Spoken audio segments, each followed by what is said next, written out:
p.m. on Tuesday, June the 25th, 2024. I call this special meeting the Kingsville Independent School District to order. We'll have roll call. Joe Morales. Here. Martin Chapa. Here. David Garcia. Here. Joseph Ruiz. Here. Ticket Pettis. Here. Dylan Salinas. Here. Brian Kufal is here. Let the record show there is a quorum of board members present and that this meeting has been posted in accordance with Government Code Chapter 551 of the State of Texas Open Meetings Act. We move now to the moment of silence, which will be followed by the Pledge of Allegiance to Texas.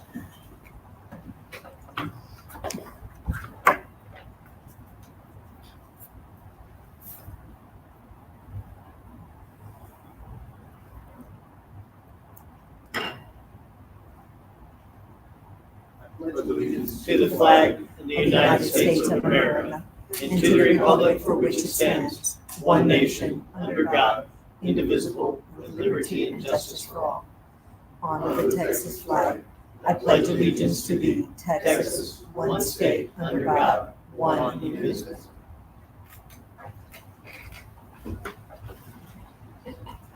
All right, this meeting is being live video streamed.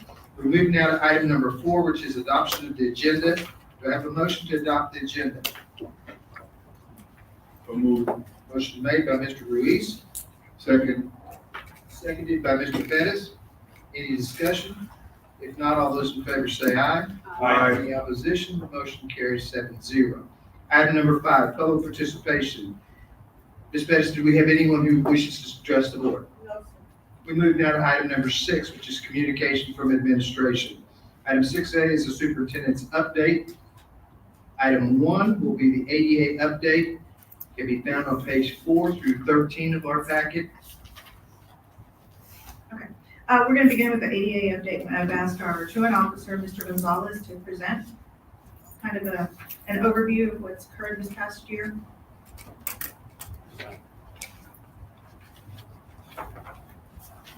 And I believe he gave these red folders that have some information for you as well that he may be referring to. Mr. President, Dr. Pettis, trustees, the red folders consist of the truancy referral folder that I turn into the court. So everything that's there is what I turn into the court. If there's more documentation, it will be in there. But when I turn it into the court, those are the minimum that I required so for me to take the student to court. The other one is a sample ruling from Judge Lee's court. If the name is initialized, and that's a sample. I know I always get the question, and that's what that's a sample of ruling. If you want to take a minute to look at it.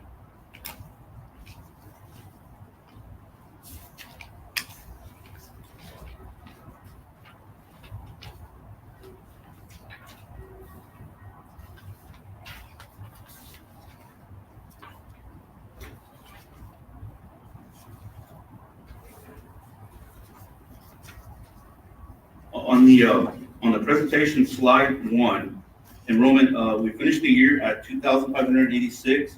HMK was at 893. Gillette was at 470. Harvey was at 537.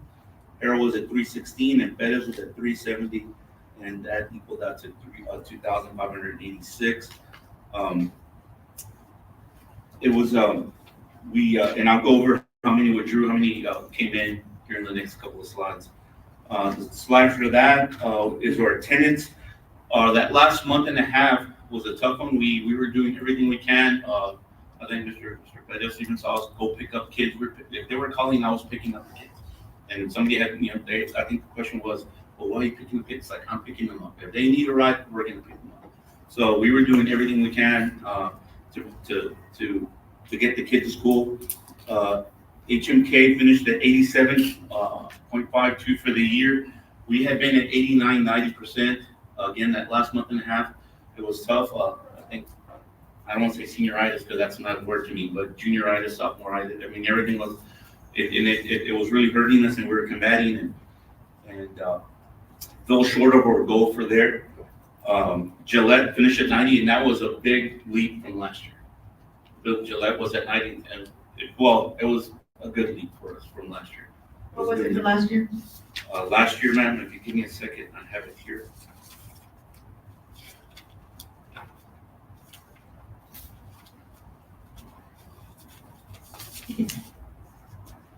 Last year, we were at 87%. At 87%. So some work was done there. Harold was at 93. Harvey was at 92.9. Again, that should have been 93 that last couple of weeks. Curtis and Bettis at 92.07 for a total of 90.5 for the year. We were on target to be at 91. Again, that was the last couple of weeks. Curtis, everyone was trying hard, picking up kids again, and but again, we were up from last year, as you can see on the next slide. 2 years ago, 22, we were at 86.97. Last year, we were at 89.08, and it was a 2% increase from the year before. And this year, we were at 90.5, which was a 1.4% increase from last year. Again, it should have been a little bit higher. That last month was tough.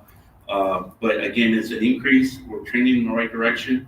Might be not as fast as we wanted to, but we are trending in the right direction.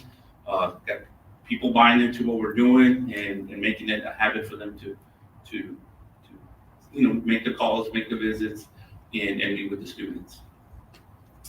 On the next slide, we got the impact team. That's something we added to our procedures. That'll be another part of of whenever a student gets to 3 or 4 absences, we're going to have impact team meetings. And those are going to be held once a month at every campus. And those are going to be for the kids that are just really struggling and really need to find out what's going on with them. Sometimes the student just needs a little push and start going to school. Sometimes, a student needs a little bit more. Something's going on, somebody passed away. And like I said, we have an example here. But for the participants of the impact teams, it'll be the assistant principal, attendance clerks, CIS, truancy, parent liaison, and a specialist for that campus. The main objective is going to be finding root causes of the student absences. First meeting we had our first meeting May 22nd. We found the student. Of course, can't say too much. I just had lost somebody, a male figure, and that was the consensus of the committee. And we've already gotten a mentor, a football coach, for the young man. And we're going to keep monitoring, like it says there. We're going to keep on monitoring, and hopefully it'll improve. But before then, the student was doing well, and of course, once his mentor passed away, it kind of started going down. So we figured that it was that was hurting him. He didn't have no role model, and we found a mentor and is assigned it to him. Okay. New enrollments for the last couple of weeks from March, which was my last presentation, March 21st to May 23rd, we had 54 new students come in. We had 51 students withdraw. Okay. Students come in, students leave. We know that. Again, one of the things that we're confident about is, are we going to be able to find these students? And with this withdrawal tracking system that we have, which got us to a 2.1 this year dropout rate, we're confident that we will be able to find these students. If they're in Corpus, we're going to find them. If they're in Houston, we're going to find them. And if they're at home, we're going to have to push them somewhere. Okay, so really confident about that. Again, our goal for students for the school is to get lower than 2.1, which was our withdrawal rate this year, our dropout rate, and that's our goal, to get lower than that. And our dropout rate last year was 2.1. that. The previous year, I think it was 5.3. Right. So, and the previous year was in the 7%. So we did really well. We had a success there. Again, we had a lot of people doing a lot of work, calling kids, meeting with kids, pushing to go to school, and we got the dropout rate down. And that's our goal for next year. Next time, let's go ahead and add that slide. I think that would be good information. Okay, yes, ma'am. But that's our goal, that to get it below 2.1, stay there. And like I said, I don't know what kind of students we're going to have, but we're going to do our best to get it below that. Truancy court cases for the fall and spring. You can see we had 47 in the fall and 59 in the spring. Mr. Gonzalez, Quick question on that. Are some of those maybe same students from fall and spring? The numbers, the repeaters? Yeah, well, yes, sir. Yes, sir. We made, I would say we made 5 to 8 to 10 visits per student, something, and then just repeaters and keep going. Like, No, but when he you, counted one in the fall and then he counted again in No. the spring? They're No. not, they're, No, we might have brought them back for a show cause, but they weren't, we didn't follow them, like a new kid, no. They were all different. so no one got filed twice. Yes, we did. There was probably 2 or 3 that were really tough. And there were, And what was the result of these court cases? Were they successful? Did the students' attendance improve or? ma'am, I have that application. Give me 1 second. At the high school, we struggled a little bit. We had 17% did that. Only 17% How many did better. cases were filed on at the high school? 59 now. So 15. all 59 were high school, the second semester. No, there were mixed at the end of the first semester and then at the beginning of the second semester. Gillette had 6 filings. It was 16% did better. And the elementaries had 41 filings and we did 66% better there.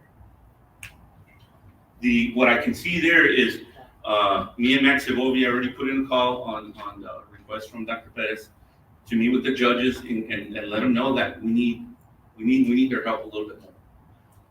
If we had 100 kids go to court, and if we could have had those 100 kids really pressed on and going to school, it would have been a different situation for attendance rate.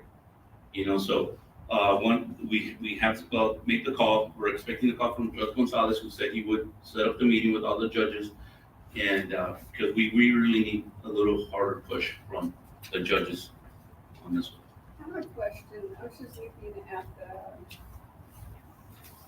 the documentation, the court, the remedial order. Yes, ma'am. The judge, and I know on here, he did recommend 15 hours of community service. How do we monitor that? Or does the judge monitor the 15 hours? How do they? Well, the judge monitors them, and then again, when I meet with the judge, he'll let me know. It didn't work. We need better. We need more influence on there. So if it didn't work, they go back to court. Yes, but again, we're hoping, and I shouldn't say hoping, we need to make sure that they call the student in and go, hey, you didn't show up. Where were you? And again, the students were there, that were filed on, like I said, 100 kids, and if all 100 would have, would have fulfilled their requirements, it would have been a different percentage. So when you talk about those 100, when did you follow them? Throughout the year, man, we have the dates. So prior to May? Yes, Prior to May? prior to May. Okay. Mr. Gonzalez, I want to go back to a couple of things. You talked about goals. What are your campus goals, or do you have district goals only? Or do you have a goal for each campus? Our campus goal for this year was for HMK to be at 90%. We were close. And like I said, close doesn't mean anything, I know that. Because, I'm a baseball coach as well, and, and you're close to win the championship, it doesn't matter. It doesn't count, right? But throughout the year, we had 89%, we presented 89%, and we kind of, we took a tailspin at the end. Well, I mean, the data, like you said, it's trending up. You have Yes, sir. increased the last 3 years, so. Yes, sir. And we're excited about that. Of course, I'm the guy in charge, so I want it higher than that. But we were there. Gillette was supposed to be at 90%. We hit that. And we're excited about that. Again, we needed to be higher. So for the district-wide, are you maybe shooting for 92 to 95, or? This year for the district, we were shooting for 92, sir. Okay. so For 92. Okay, and this coming year, you're gonna have. And for next year, I guess I might have put 24, 25. I shot for 95% for the district. Those are Okay. good. Yes, sir. And that's what I'm shooting for. We've been moving forward with the systems we have in place. Our dropout rate went down. Our attendance went up. And again, if we get the judges on, like I said, I've said that, I don't say too much judges because they do listen to this. if we can work with them a little bit more, or a little bit more, maybe tougher, or follow up on the student, I think we can reach that goal. A couple more questions. Can you talk about your work with CIS? Are you utilizing them enough? I mean, what's that relationship like?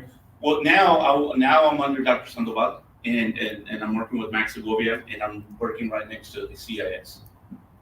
They do a good job. They make a lot of home visits. They let me know when they make a home visit. The parent liaison lets me know when they'll call me up and say, "Can you make a home visit with me?" And we'll just take off. When it's a student that's that a teacher wants us to make a visit, I don't know the principal will take off. So we are working, but now we are going to be closer.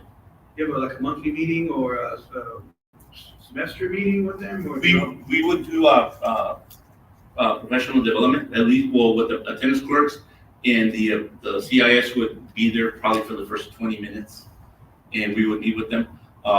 It wasn't more than that. Like I said, being under Max now and Dr. Sandoval, we'll probably be meeting twice a week, or maybe once every 2 weeks. So, but they make their visits, and parent liaison makes their visits. We all make visits, and I think it'll be a better relationship. Okay, my last two questions are, what are your takeaways? What worked best and what didn't? Sir, I like what we do. I'll be honest with you. What we do, it comes right from the Court of Administration on truancy procedures. It tells us send a letter, make a home visit, not make a home visit, parent conference, face-to-face conference. That's where we need to work on a little bit more, and that's where we implemented the impact teams. Because we need to sit down and sit down with the student and sit down with the parent and go, what's going on? We can't, we're doing a lot with kid gloves, and it's not working. I think it's time now that we need to take off the kid gloves and be a little bit firm and go, we need this done now. And like I said, I know, sometimes you don't want to hit somebody financially, but I mean, that might be something that we talk to the judges about and go, hey, what do we do different? So they don't do that now? They haven't done that? Yes, sir, they do, but, $50 here, $50 there. Some judges do something a little different. So that's one of the things that me and Dr. Perez want us to meet with the judges to, is like, what are we going to do together? And that way they have nowhere to run. When a kid runs to the parent and the other one says, oh, you can go, when the other one didn't, that stuff, and that's what we want. We don't want them to run anywhere. So I have a question on the 59 cases for this spring. How many of them fulfill the requirements of their court order? And when they fulfill it, they come to you and tell you, they've already done their community hour, they've completed. Miss Salinas, very, very few. Very, very few. We So had what do we do? we had 17% for the year at the high school, so it says. And I see it, Eric, but I feel like we need to be a little more intentional with our meetings and following up on these 50, and not just 59 students, but if we filed 59 cases, but it is what it is. They didn't finish. Yes, I ma'am. mean, that's money to the district. It's Oh, money no, to the district. yes, ma'am. Yeah, and that's, That's why maybe with your new meetings that you're gonna be having, you're gonna be like following up. I just feel like, yeah, we can file 100, 200 cases, but is it working? and again, having the Max Segovia by my side, who's, an experienced person from the area, and having Margie Galino from the area, and having her, I'm looking forward to it. I think Yeah, it'll be in a March, success. we had a meeting because originally we had truant officer under technology, under Dr. Jimmy. And then we had a meeting, Mr. Segovia, Dr. Sandoval, myself, and Gloria Taylor from CIS, and said, this has to be under the same umbrella. So we moved his office now to right next door to Max's office, Max Segovia. And then that way CIS and them were like, in lockstep now together. And you're like right by my office too. Yes, ma'am. So we're gonna work much more closely. And I think that's because I think Max has good experience in that area. Hasn't he done it before? Oh, Been working in that area? Yeah, he's been an assistant Yeah. principal, so he's been Yeah, able to but do. like with truancy and all that. Yeah, Max has done a lot of work with that. Lots of experience. And so meeting with the judges also, we're gonna request for some consistency, because what he's trying to say is, they'll go to one and it's, So how do you determine who they go to? Is it by precinct, by? It started by precinct, but I started talking, like, Judge Gonzalez is pretty open. He says, bring him to me. He'll say, bring him to me, whoever it is. So I was taking Harvey in the high school, some high school kids to Judge Gonzalez. Judge Barrera was doing Harold and some Bettis kids. Even though, like, if you remember, these guys are new, so it was like, I think I just get Harold, right? So I kind of, but he was really good, so I kind of took Bettis over there too. And Judge Gutierrez was doing the junior high. Because I know she's very much wanting to assist. Yes, ma'am. And again, we need to have a meeting, and like I said, hopefully, Dr. Bettis can be there and go, okay, this is where we're at, and we need your help. Well, the good thing about having that meeting, if they all show up, is showing what, for example, the judge is doing, Gutierrez and Brandon over here, as opposed to what somebody else might not be doing. So this puts them on the same page, and these are our expectations. We need you guys to, And maybe they're elected officials. Yes, sir. And that kind of, I'm not saying that's the reason they don't, but if they're too close to the source of what's happening, then, it kind of lighten a little bit. Public, if you're hearing, I can care less. I'm just telling you because I've been there 25 years of doing that stuff. I don't have a question, but I have a comment. I just want to thank you for the hard work. This is a hard job, getting the kids to school. Thank you and your team. And, there's progress. We see some progress, so just continue the hard work that you're doing. I have one more question. Thank on you, sir. your withdrawals. How many were those for administrative withdrawals? Do you know? I know that there might have been a few. You might not even know. It might be at the campus level. Yes, sir. I have them as 98s, which is a 98 is somebody that's not coded, like didn't go to another school or went to a private school. We have 98s. I do have to count that. I apologize for that. As a matter of fact, that's the only thing I did. The question is more, if students are not showing up and the law states after so many days, a campus can administratively remove them. Are you aware of any of those that took place this year? Yes, sir. We did have some. Okay. Yes, sir. We did have some. 5, 4, 7? No, more than that. It was probably maybe under 15 range. About 15? Yes, sir. But again, I will address it. We will go find them and go, hey, I need you back in school. Oh, yeah. The playtime's over. You already, wasted these many days. We will go find them, and that's one thing we did last year really well, where we convinced them and we told them, hey, you're this far away. Come back to school. Okay, so we are aware of those. When I first got here, we had a no-show list, but there's also a withdrawal list, and we need to go look for those kids. Even if they're 98s, if they were freshmen, they were going through something. Maybe the other kids were too big and they didn't want to go to school. Maybe they hit a spurt and maybe they're bigger now, and I don't know. There's a lot of things, but we need to find out what the root causes are, and we need to get back to school. Appreciate it. Thank you. Thank you, sir. I've got a couple of questions too. In terms of your impact teams, that's your group meeting together. That doesn't include kids or parents, correct? No, we will try and meet. Yes, we will try and get them there. With that whole group of people? Yes. But again, if we deem that it's not a good idea, because with the first one we had, it was a little toxic. I don't say toxic. It was a little. Yes, it was a little tough. We might end up not having them. It was our first one. We will meet with the group again, Dr. Bettis, and see what works better. Now, I think it's great that group is meeting together and determining that everybody inside is on the same page and has Yes, sir. the amount of. And you know what, Mr. President, everybody had like a little tidbit on the young man, and that's what helped out. Yep. When somebody finally said he lost this person, I went. And that's what, bring the pieces together. One of the suggestions I'll make going forward, I don't want to complicate anyone's life in any way, but in terms of like that next slide that shows the new enrollment and the withdrawal, I think just from hearing from the board, it'd be helpful to us if there could be some bullet points as to transfers, just a couple of categories. Nobody knows, administrative withdrawals or whatever, just to kind of summarize, especially the withdrawal, so that we know, did they leave town or, are they just missing?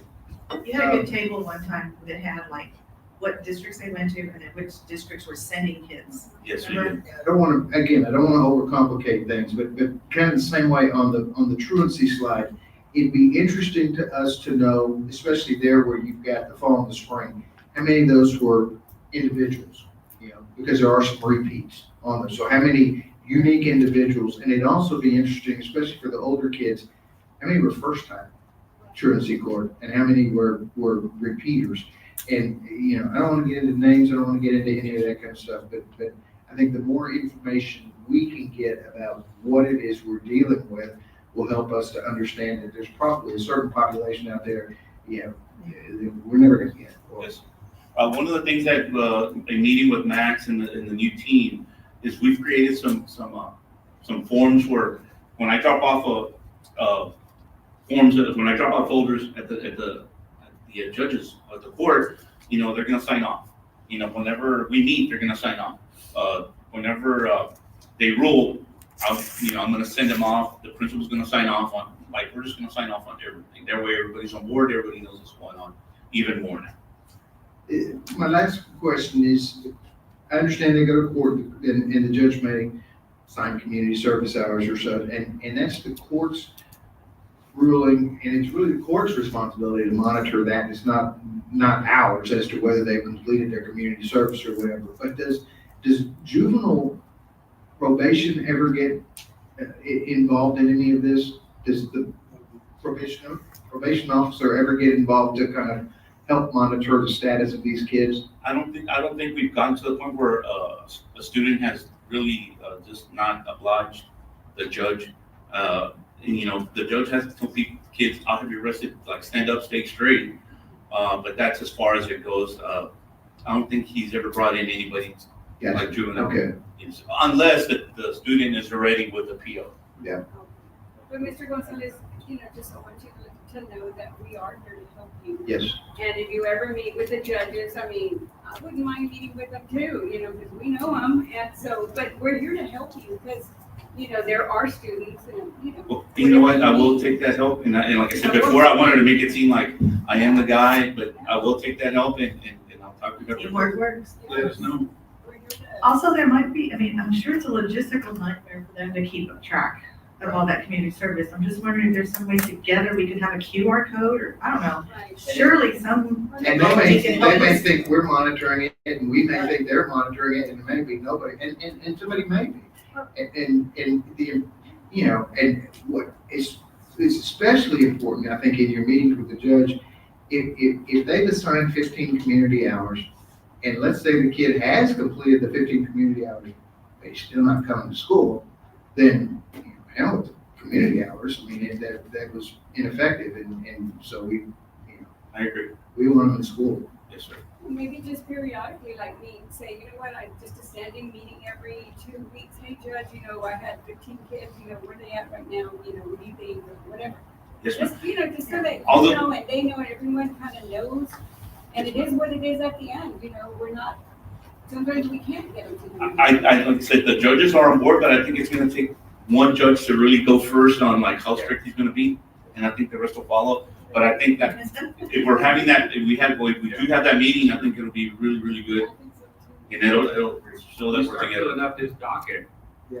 Then that's when it, you know, he's gonna have to spill it over. Because then all his days gonna be on this alone because of how he addresses it. He'll make sure they're not back. And who was that, Joe? No, any judge, we used to have a judge that, What that about that, you know, did Just they go to ever Parliament. go before Gabriel or Madrid or? Well, again, we need to find out who's willing to take, like I said, Judge Cabrillo said that he couldn't because they would appeal to him. If there was an appeal, the appeal would go to him. And we learned that last year. You know, Judge Madrid might be a person, and like I said, I'll contact I know him. some of them see him because he's called me on a couple of them. Some of them see him, but I think it's more for, not necessarily attendance. Maybe it's something There's else, some- Yes. All right, are there any other questions of Mr. Gonzalez? Thank you for all your hard work. Thank you. Yes, Thank you. Thank you. All right, we move now to item B, which is the budget recap report, the check register for May 2024. This can be found on page 14 to 22 of our packet. Dr. Pitts. Thank you, Mr. Kufal. You see at the very top that the track has been finished. That is the final payment. There's going to be, I think, a $1,500 payment still pending for the stencils on it. But other than that, the track is completely paid for at this time. I'll take any other questions that you have on the check register.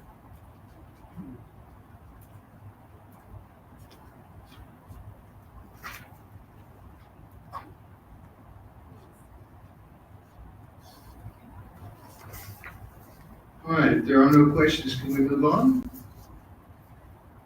We will now move to item number 7, which is new business. Item 7A, by common consent, the board agrees to consider as one action item the following. Item 1, approval of waiver of tuition for transfer students for the 2024-2025 school year. And 2, approval of special meeting minutes of June 4, 2024. These can be found on page 23 to 58 of our packet. Is there a motion to approve these items by common consent? Motion made by Ms. Salinas, Second. seconded by Mr. Morales. Any discussion? If not, all those in favor say aye. Aye. Any opposition? Motion carries 7-0. Item B, discussion and possible action regarding out-of-state travel, H.M. King High School, JROTC.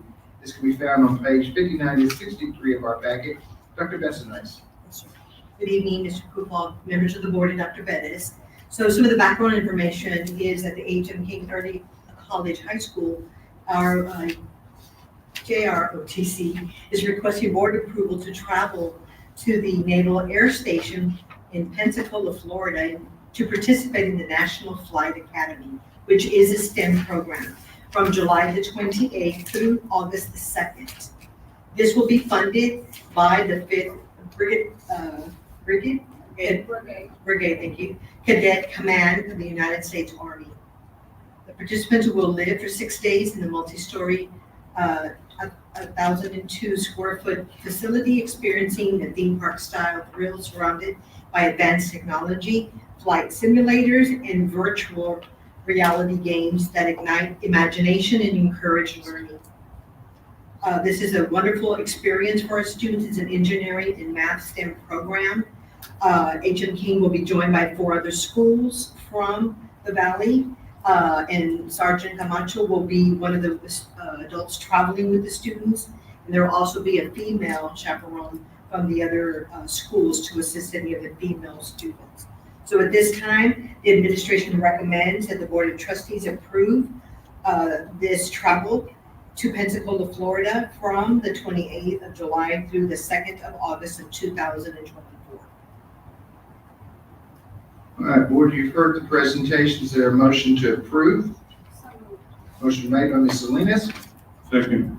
seconded by Mr. Ruiz. Any discussion? If not, all those in favor say aye. Aye. Any opposition? Motion carries 7-0. Item 7C, discussion and possible action regarding the 2024-2025 employee compensation plan. This can be found on page 64 to 69 of our packet. Dr. Pitts.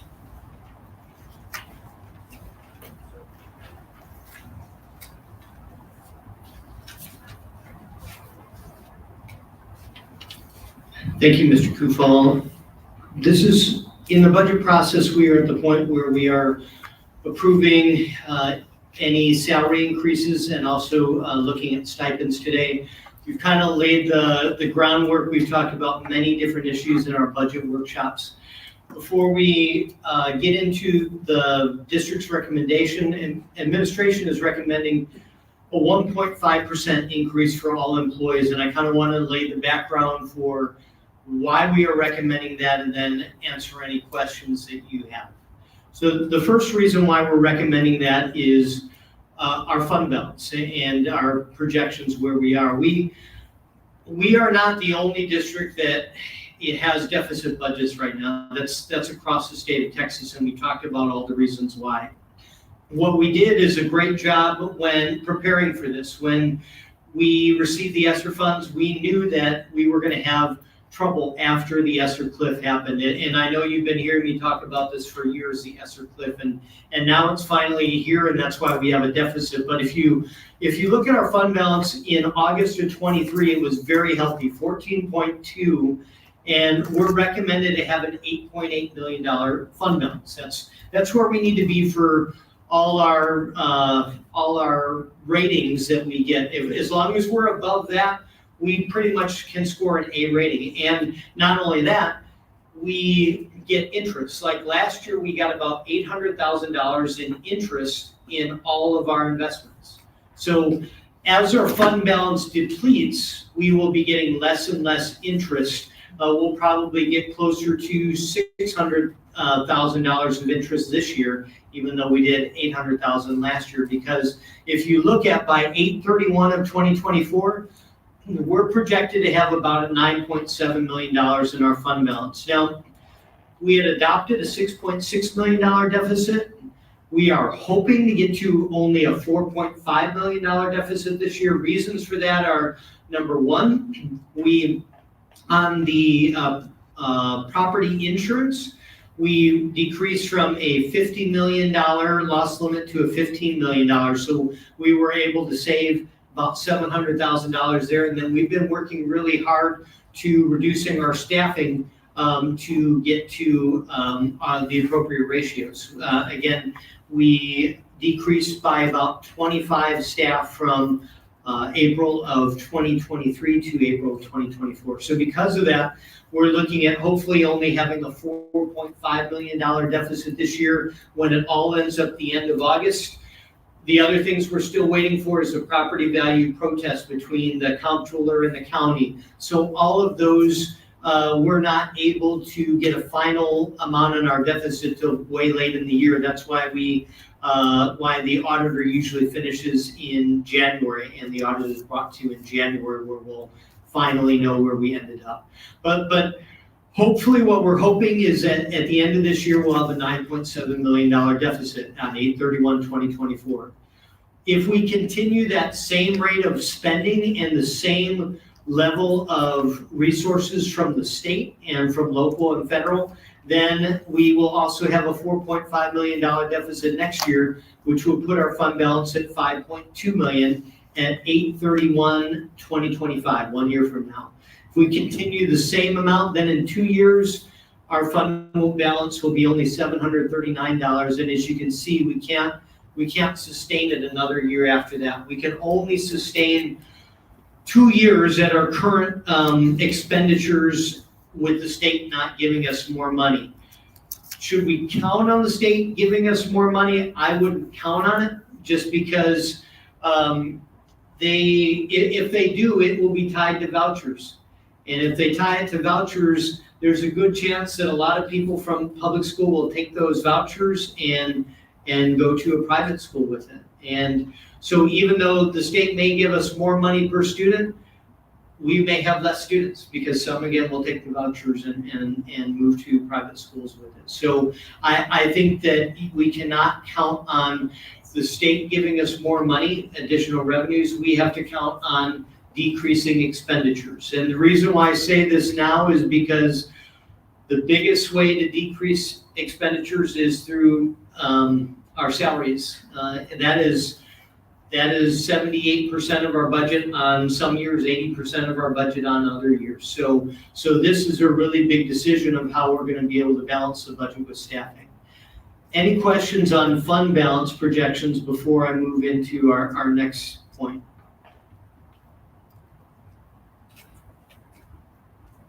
Again, it looks like 2 years is all we're going to be able to sustain with our current level of spending. That's without money from the state. Correct, without money from the state, correct. And without any other big, that's not including any other big infrastructure projects, like we have the track and the roofs and so on. It's going to be very hard to do that. If we do that, then our fund balances will deplete quicker than what we're already projecting. I'm sorry, go ahead, Mr. Yeah, no, when we had that workshop, Ryan and Dr. Pitts, when I brought up that hypothetical about receiving state funding, the soonest would be next the 25th, maybe the next school year, 2025? Is that what you said, sir? Legislative session meets next spring. They go into session next spring. Typically, there's been enough clamoring for this that this could be a very quick, early action item. And I don't think if it's legislatively approved for them to basically release money from the reserves, I guess it could happen February, March. I doubt it. It's probably gonna be later in the year. Yeah. And will they be retroactive for the 24, Yeah. 25 year? They probably be for the 25, 26 year. It's, It's gonna be an interesting year. And the good news is we're not alone. The bad news is we're not alone. And so, school districts all across the state are really struggling right now. I think, Dr. Pitts, you mentioned something that we're looking at the voucher system possibly taking place in Texas. However, you mentioned there earlier that students will probably leave. Well, students leave, that means our population of our students in our district, correct? correct. Okay, so it means that we have to cut personnel, is that correct? Yeah, I yes. mean, that's the only way we're gonna be able to do that. It's the Maybe only way, convince right. schools or do what we gotta do. So Right. why do we have to, I just don't see, I mean, I'm glad we're recommending 1.5. I just don't think that we need to be so frugal now. And of course, we all vote on that, but I see money possibly coming in, and if people leave, where are they gonna go with these vouchers? We don't know. We just gotta get ready, but not at the expense of not taking care of our teachers. That's just a thought. And I think that really needs to be communicated. I mean, people need to know that you take vouchers, you take kids, you take staff. Right. You take employees. There's not gonna be enough kids to teach. The But tough we don't even part, have private schools in the area. Where are they going? the tough part about that too is the whole staffing issue. Because let's say that vouchers do pass, and let's say that it goes into effect. Well, we're entering into contracts in the summer based on what our projections are. And if September suddenly, 30% of the students don't show up, we're under contract still for these teachers. So we have to pay for these teachers. And so that's the troubling part of this, is that it's easy for them to say, okay, well, it's just a student here and a student there. But from a staffing standpoint, we don't get, if a student leaves, we can't reduce our budget by one student because we've got to have a teacher. Okay, it's on, Yes, sir. as of right now, because kids are looking for other districts, or they might have already left. Do you know how many folders have been requested from other districts, as far as kids leaving our district going to the area? Does anybody have that number? I don't have that information. I think the most accurate information may be what Mr. Gonzalez provided, that it looks like we were about even. It looks like the number that we're leaving were about the same as, but again, it's a long summer, so we probably won't know until middle They of start August how sending we're those doing. requesting to our Kings person here, so that office should know something when they're requesting. Let me Right, see. and I think that's what's happened is this past couple of years, they've plateaued. It's kind of been like what Mr. Gonzalez just showed. We lost 51, but we gained 54, and that's been like a trend for the past couple of years. I think we're a great model for a school district that is surrounded by school districts that try to pull from us. Other districts that have never faced that, they're the main ones with the reawakening. I think we've been really trying to do our best to minimize, stop the bleed, but No, people are after our kids. They wanna get our top kids, our top athletes, our top musicians. And we just gotta keep doing our best to continue to keep them here. My other concern is with vouchers that I know Ms. Salinas had pointed out, where else are they gonna go? But it opens up the chance for private industries to, let's say, take over Wild Horse Mall or something like that and open up a school. And if they're gonna get money to go there, they can open up a school there. There are charter schools that are opening up all the time. And I worry that they're gonna open up a whole bunch more if vouchers come along. If that was the case, and I know when the King Ranch opened their school, they met with our people here for a yes or no, and that it would only be academics and nothing else. So it wasn't a huge concern back then. My 8th grade class, they took the best 50 out of that to the ranch as a freshman. But then they got to where they didn't have band, they didn't have ARTC, all these things. So some started coming back. Some of those parents started demanding that, or were coming out. So they started adding that little by little by little, which took away from what was supposed to be in the first part, just strictly academic. So would a charter school, do we know anything about if they would come in, do they have to talk to their area? They're required to put us on notice. And actually, we have the ability to object through the formal process. And when it looked like vouchers were coming, how many did we get? At least 3 or 4. We had 3 or 4 applications that said, you know, we're looking at putting a charter school in Kingsville. And they were pretty interesting looking applications. So, if it goes through, that wouldn't surprise me at all for there to be some pop-up schools. And we have the ability to say, we don't like it, and here's why. So that's point one. I've got 2 more points before I entertain discussion on recommendation. So point 1 again is fund balance. We're looking at, we have about 2 years of reserves left. But again, it's going to get harder because as we have less money in the bank, we're going to be getting less interest and less of a cushion.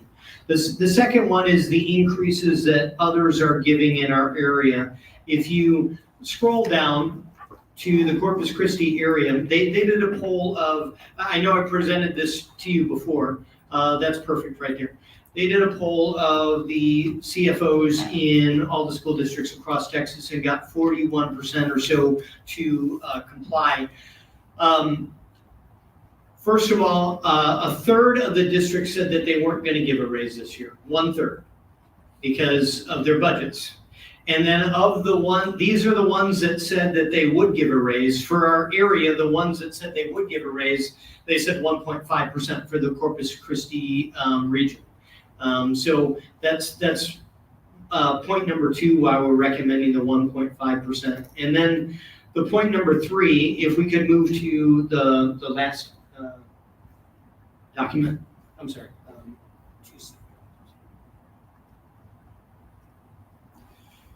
Point number 3 was the TASB recommendation. So we're gonna go through the highlights of that. I know we've looked at it in detail, but overall, other than 2 minor points, which we are going to address no matter whether the board approves a 1%, a 1.5, or a 2%, we're going to address 2 areas that were identified no matter what in the TASB study. One was that even though teacher salaries are pretty close to market at the beginning of the years of experience and at the end of the years of experience, they were at 98% and 99% in the middle, and we're looking at closing that gap no matter which one of the 3 models the board approves. Again, you notice the gap there, it's $1,000 less than market value at 5 years, $1,200 at 10 years, and $691 at 15 years.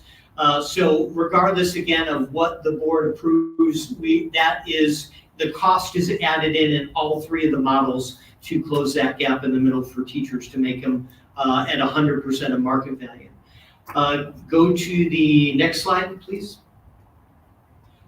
So this is where, so teachers, again, we're at about 99% for teachers. We're looking at going to 100% for teachers, no matter what model's chosen. For administrative professionals right now, the column that you should pay most attention to is the pay grade midpoint to market, because the employee pay to market, that takes into account years of experience. If we have less years of experience, of course, we're not going to be at market value. If we have more years of experience, we're going to be above market value.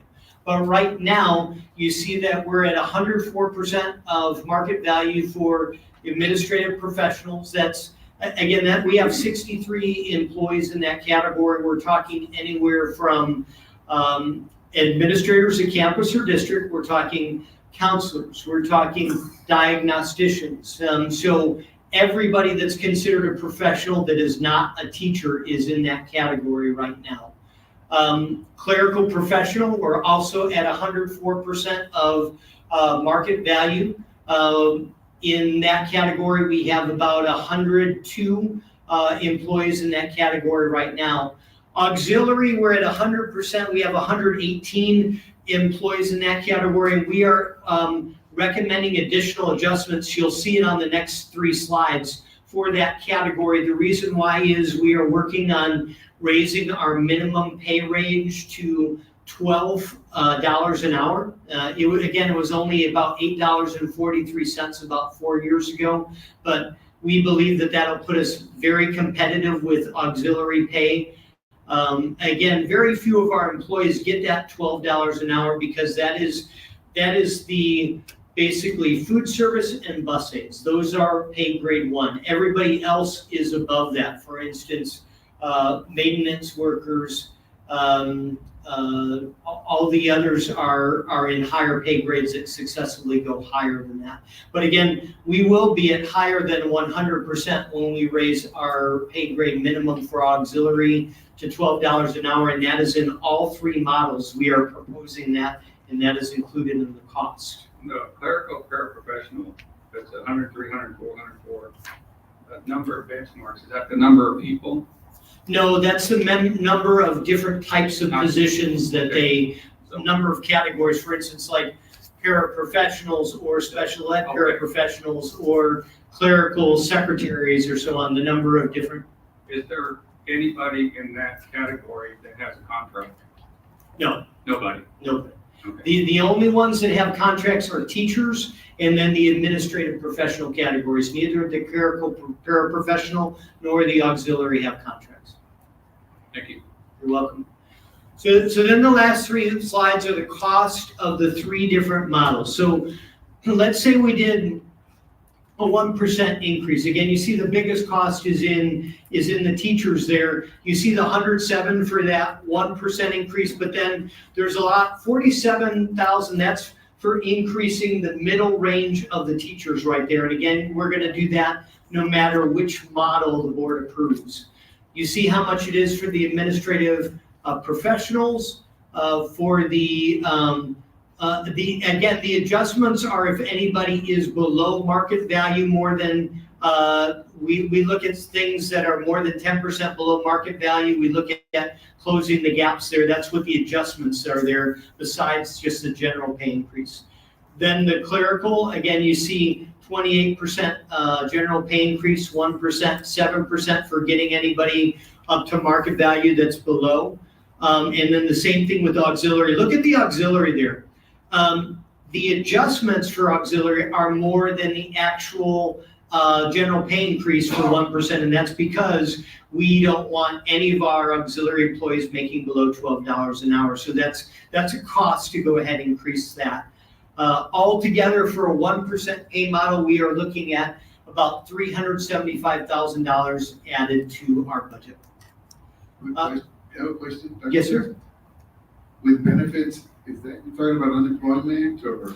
Yes, I'm talking about TRS, workman's comp, health insurance, everything else that is besides. TASB just does what happens to your regular salary. So I added in with green, so you can see the total cost right there of all the extra benefits that you got. I had a real quick question, sir, on we have, what, 2 or 3 coaches that are hourly paid, that get overtime? It doesn't matter as far as their pay is concerned, they're still gonna get that overtime? Correct. They're still gonna get the same. Okay, so, okay, I just want to verify that. Right now, we're just looking at the salary models, nothing else right now. Okay, model 2 is 1.5%. That's the one that administration is recommending. And again, you see that's just over $503,000 total that it would add to the budget. And finally, I won't go through the individual categories like we did before. They're the same, 503,000 for a 1.5% increase. And then if the board decides on a 2% pay increase for all employees, the cost to the budget would be $634,984. Let me just stress that those are estimates right now. We are still hiring employees, and it depends on the years of experience that the employees have coming in. So it'll vary a little bit from that, but that is our best projection. How much it will be, again, for each of the 3 models, 634 for a 2%, 503 for a 1.5%, and 375 for a 1%. I'll take any questions that one may have. These are based off the midpoint of each pay grade, salary increases? Yes, every employee in that pay group gets the same increase based on midpoint. Thank you, Mr. Pettis. Do we know how many vacancies we still have to fill, if we're filling them right now? Dr. Holt, do you have an answer I to that? do, I have a breakdown, Mhm. per campus. For campus? We can get a copy of that? Would you like her to come up? Do you have it with you? I do. Would you like her to come up and? Well, I just want to know where we're at. Are we going to be 100% staffed this year? I mean, or is it looking like we're going to be 100% staffed this year? Yes, sir, actually. Okay. For HMK, we have 6 teachers hired. Now, these are not including the ones that we already have recommended or in the process of hiring. These are just ones that I don't have a recommendation. They're still outstanding. I'm sorry, you said 6 that are vacant? Correct. Okay. 1 DIAG, 1 admin, and 2 aides. For DAED, we're full. For Gillette, we have 6 teachers, 1 aide, 1 admin, and 1 counselor. For Harvey, we're full. For Harold, we have 2 teachers and 1 aide. For Perez, we have 1 teacher. For central office, we have the Secretary of Food Service and the Director of Technology. Everything else is full. Cafeteria staff, we have 2. We are usually short bus drivers and grounds. That adds up to 5, but other than that, we're good maintenance. Thank you. And some of these are being reassigned and in the process, we just dealt with today. I didn't count the ones that we were moving around The math today ones that are already The math ready to ones sign for contracts. Gillette. These are ones that are posted, not filled, not under contract, or not recommended. How are you, But how we're are in you, the process of interviewing, I just don't have those. So those are legitimate vacancies. how are your applications? I mean, are you getting applications still? We are still getting applications. What actually helped is that early on, back in March, we did pools for teachers, elementary, secondary. We did pools for administrators, so we didn't have to wait the 10 days. We had some that came up that were unexpected. Maybe one type of, like, for example, counselors we had open in pools, librarian we didn't have open. So some of those waited 10 days, but we've been able to accelerate some of those as well because they're hard to fill areas. Today, there were some math ones that just came in that Dr. Isagita was recommending. We allowed her to open up that other one. And then ag, we have ag teacher interviews tomorrow. We have 6 people that have applied and 2 people who have applied for the welding. So they're doing all those interviews tomorrow. It sounds like we're in good shape. It really does. You know, Dr. Holt, how many of these are rehires? Do we have any that are rehires? we've had a few. I want to say 3, but I don't want to They're retired rehires. Which is something that we also gotta look into our budget.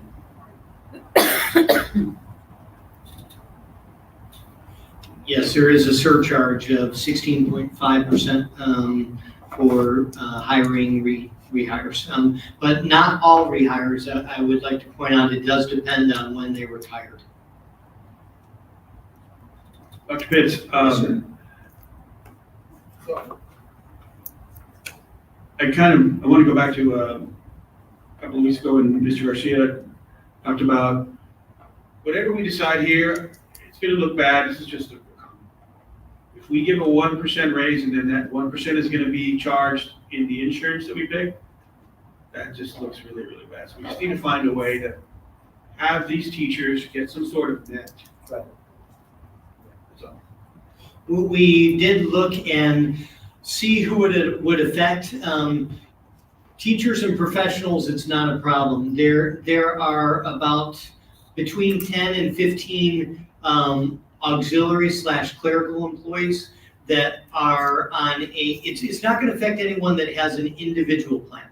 The ones that it would affect is the ones that have a family/employee and spouse/employee and children plan. And there were again about 10 to 15 now. All of them could even see a net decrease in how much they pay if they move from, for instance, the broad plan where they get to choose whichever provider they want to the narrow plan, which has just as good a doctors, but again, it has a narrower network for greater savings. All but one of them we looked at could have not seen any type of drop in their pay. There is one employee that's on a family plan that already is on the narrow network, that one would see a decrease of about $30 a month, even with their raise. But at some point,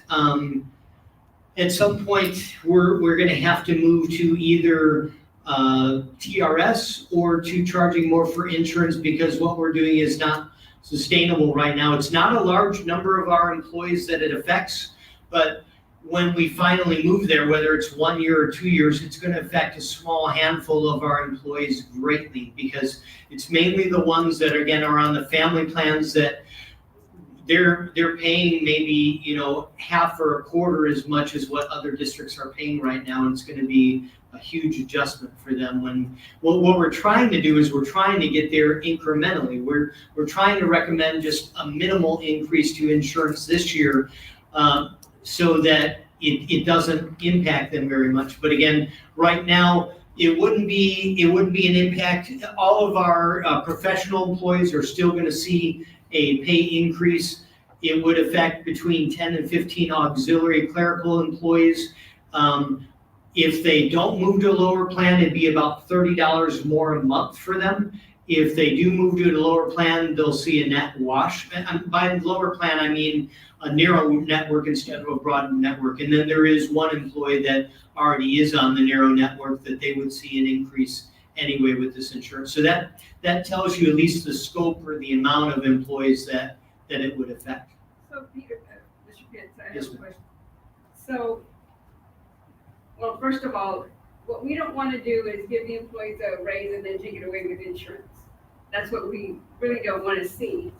And then also, if we're going to raise the insurance premiums, is it the district raising them or is it the insurance itself, the agent? We are self-funded, so the district always decides how much we're going to pay, and we decide how much the employee is going to pay. We decide to share, so it is the district, yes. I had a question. I'm On the sorry. rehire, Yes, sir. in the clerical, technical, and auxiliary, do we have any rehires in those categories? We do have some in those categories as well. More often, it's the teachers because it's so hard to fill some of those positions. But there are a few in the rehires that are clerical as well. And then those are must-have jobs in the district. We have to have that position. Absolutely. If there are ones that we're looking to absorb, we're trying as soon as there is a vacancy. We are not non-renewing anybody's job because of finances. If we are getting rid of a position, then we are finding another spot for that person to be in the district. So do we also pay that, what, 16% on the clerical? Yes, Technical. depending on what year they retired. If they retired far back enough, then we don't have to worry about it. Okay, so 10 years ago, they're okay. Yes, Okay. yes, absolutely. Thank you. One more thing, Ms. Salinas, on your question. So right now, since we're self-funded, we decide to split, but if we are forced to move to TRS, then they're gonna set it. I mean, we have no say in it whatsoever, and then our employees are gonna pay whatever they say our employees are gonna pay. We're trying as hard as we can to get our self-funded plan to go ahead and balance so that we don't have to do that, but it's gonna be a challenge in the next I guess year or what two. we want to see is giving them a raise, but taking it all plus more, you know, that's. What am I gonna do to the morale? Yeah, I in working in higher education for the last 20 years, that's been my experience. You know, we get a raise, but more than likely, everything's going up. Insurance is going up, they're putting more toward TRS.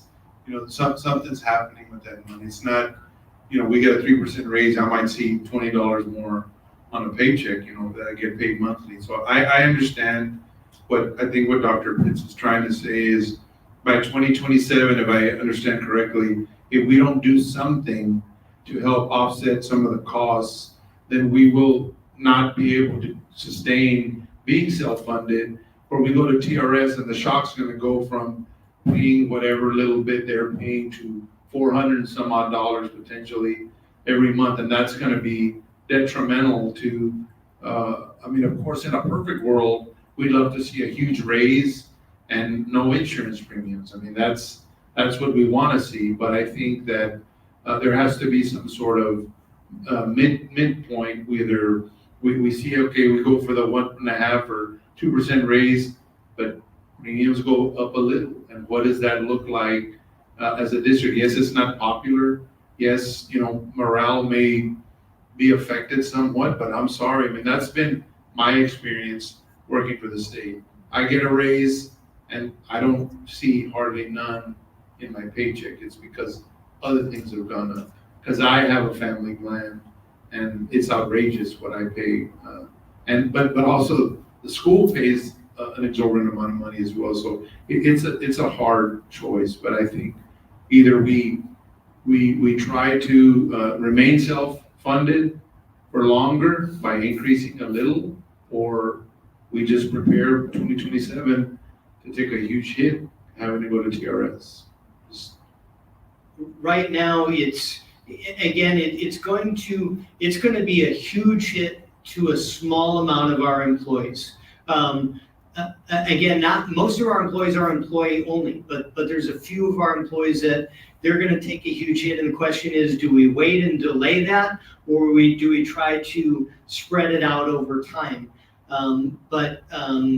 It is going to be a shock to several employees. This year, we're not recommending a huge increase. Now, today, we're not bringing anything for health insurance today. So we can approve what you're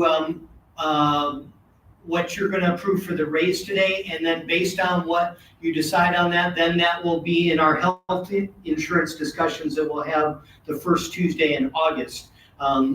So that will definitely influence those discussions for sure. And there's really kind of a third component also.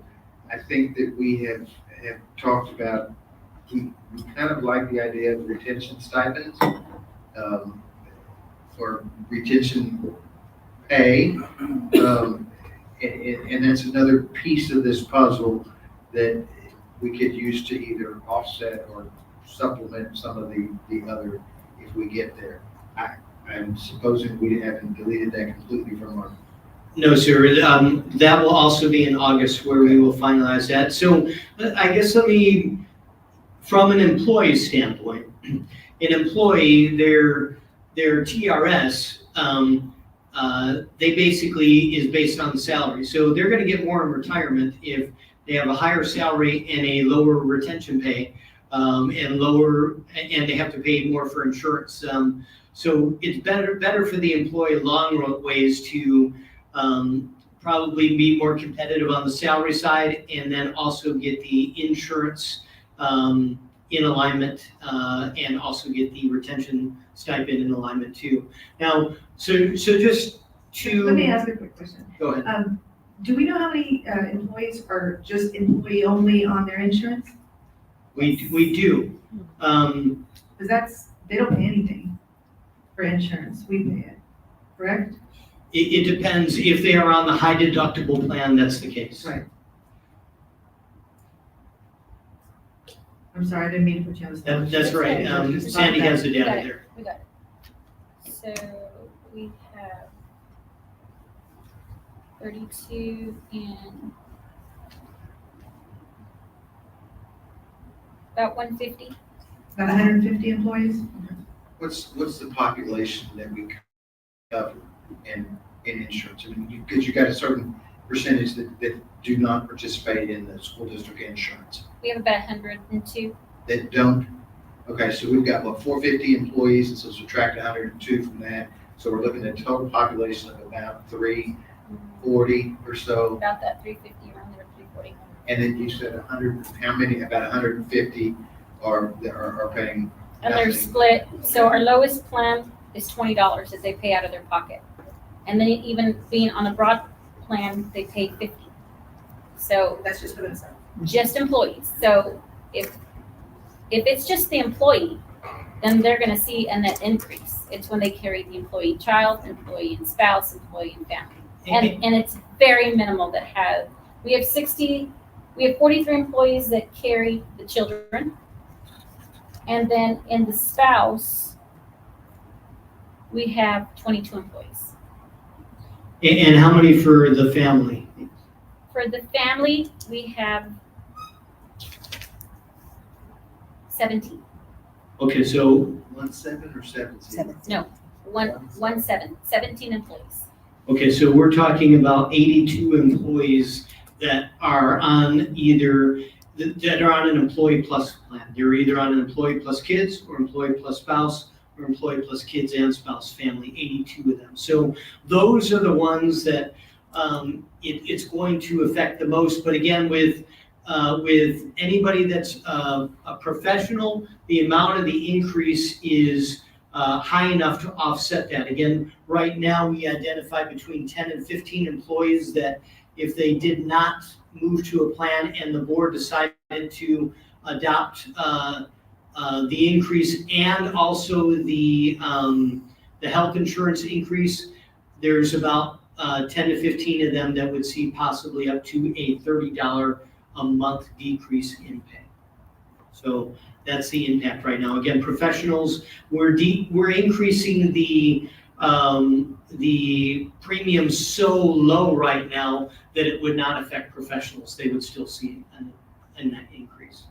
But right now, again, we're recommending the 1.5%. The reason why we're recommending it again is because we're already competitive.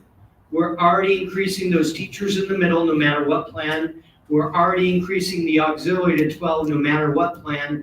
And about a third of districts are not giving an increase, and the others in our area, the average is a 1.5% increase. So we believe that while we will still be competitive, even with a 1.5% increase, we'll still be competitive with other districts in our area. I'll take any other questions you have. Dr. Pitts, Yes, sir. in the last few years that I've sat up here and I've heard you, you've always plan high, just in case, and I like that. I know that we've had an exodus of teachers leave, so and I know you're shooting some numbers, but and I know there's probably a cushion there, maybe we're hoping, and I'm thinking, and we come, from a background that insurance, and I know we're not talking about insurance, but insurance is worth its weight in gold, because that's what we need, some kind of coverage. And I know that teachers and our staff, wherever they're working, if they were to see what a bill would cost at a hospital, it's crazy. So, right? I want to say thank you for pushing those numbers out, and I know that you shoot high, you know, but I know your thought process, so, I try to plan for unexpected emergencies Right. because I want to give you the worst, what I don't want to do is run out of money, for sure. thank you for doing that.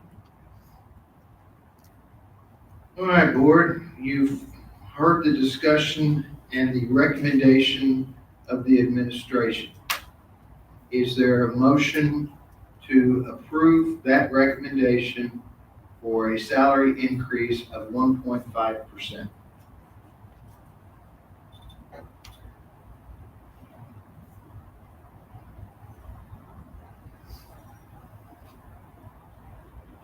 I'll make a motion that we accept administrator's recommendation for a 1.5% pay increase for all employees, including the additional adjustments for teachers and auxiliary staff as presented.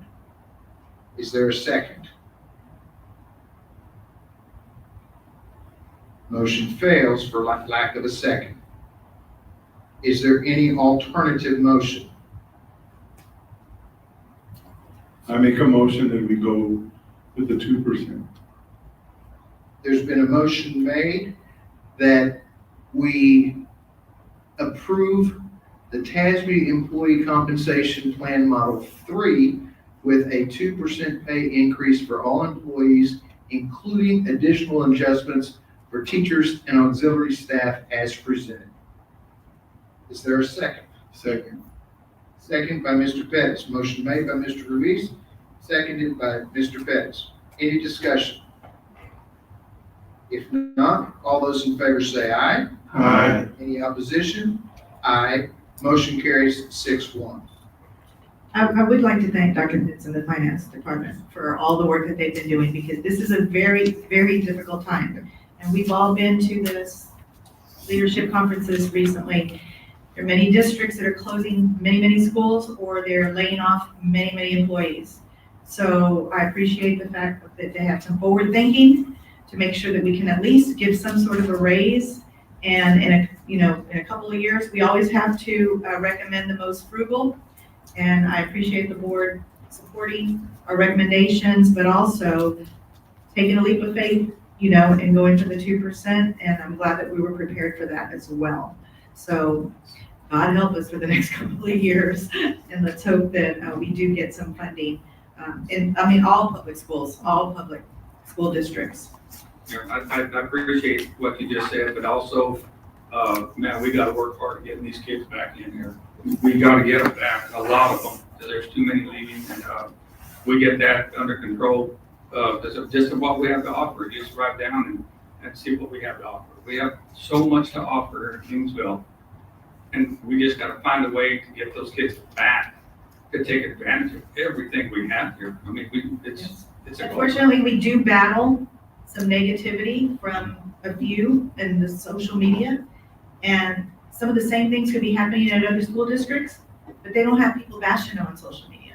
And they It's won't, very, very because frustrating. they'll call you in and say, take your kid back to work. Exactly, That's part of their contract. right. So, So, but if we we can get don't them have. back in on what we have to offer, great programs, we'll be okay, as long as, but we gotta work really hard. And we all have to work together to combat. We need to tell our story, and we need to advertise it, and, in a positive way. And to combat We the, have a lot of Yeah. good things going on. in We the do. district, But, we just need everybody yes. expressing that. When you see a lie on social media, call it a lie.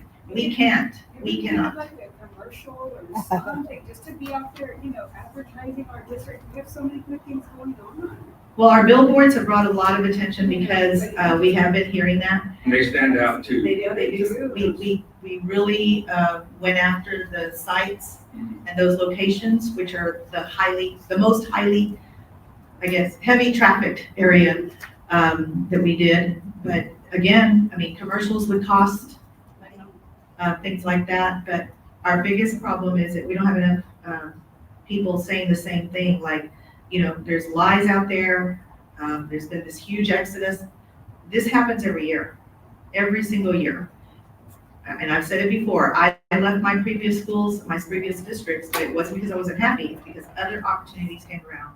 we have spouses, things like that. And I challenge anyone to ask anybody who's left if they left because of something other than something like that, and you'll find maybe 4 or 5 that did.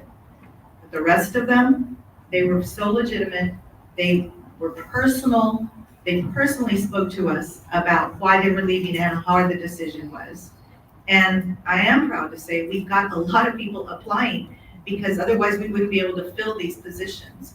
Dr. Holt and her team have been working night and day on weekends on processing all these. I was very proud to say that we have 6 people that were for ag. I mean, that's incredible, when before we had nobody for ag, and even some welding teachers. So we do have quite a few, even some math teachers today. We could have never found math teachers a couple years ago. To find 2 today that are quality is incredible. And Mr. Pettis knows, because he had to run HR a few years ago. And we do have some good people wanting to come, and I'm proud of that. And so if we can dispel some of these myths, that would go a long way, because people just want to hear what they see, and they're not, and unfortunately, I can't do that. I can't come out and say, that is not true, that is not what happened, that is a lie. I can't do that, I'm not allowed to do that. So I am relying on our community people to call a lie a lie. Because it's harmful to kids, and it's harmful to everybody who's been working really, really hard to bring up this district. And I appreciate that a couple of people have stepped up and done that. They're brave, and they've been able to do that. And I appreciate those brave bulls out there. So just want to say that. One of the things, Dr. Pettis, in no disrespect, is that I'm not up here lying that there's a mass exodus. Why they leave, I have no idea. Okay, so it's not a lie when I say people are leaving. No, Okay? I'm not talking about you. Hold on, let me finish. And so I'm glad the ones that are staying, stick it out. We'll get better at this. Okay.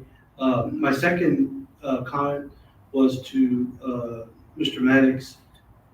Can we, as board members, let's just say, Dr. Pettis was talking about the community getting involved.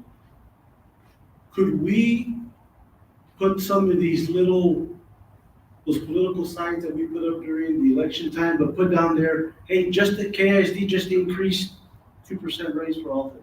Is that something that we're able to do? One of the trainings that we were in this past 2 weeks ago, Delma was right, advertise. Are we allowed to do something like that? Yes, sir, you absolutely can. One of the primary objectives of board members as individuals is to act as liaisons for your community.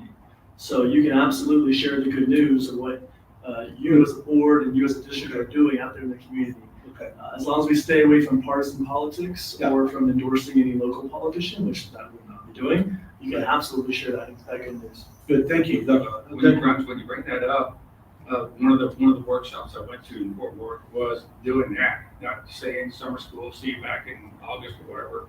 Take every billboard we have and put, so 150,000 bills served. Right, there you go. Maintenance. But like Dr. Pettis was saying, Mr. Menendez, is that if we put up billboards are kind of expensive, but little things, I think we can get our. And then each marquee that we have or anything at the high Or school. even on our Facebook page, Yeah. the district, just advertising, have it running. Now, Have rates, yes. it's attractive. What we are going to do starting 2024, 2025, actually, our last day of school, of work is this Thursday. So we are going to be posting on our Facebook page that we're going to be closed for the following week. But also, we're going to turn off the comment section of our Facebook page, and it's only going to be for informational purposes. Because we put information out there, and then for some reason, no matter how good the news is, somebody will try to turn it into something ugly, and then it distorts the message and it distorts the facts. So it's going to be no positive, no negative, nothing, no type of comments.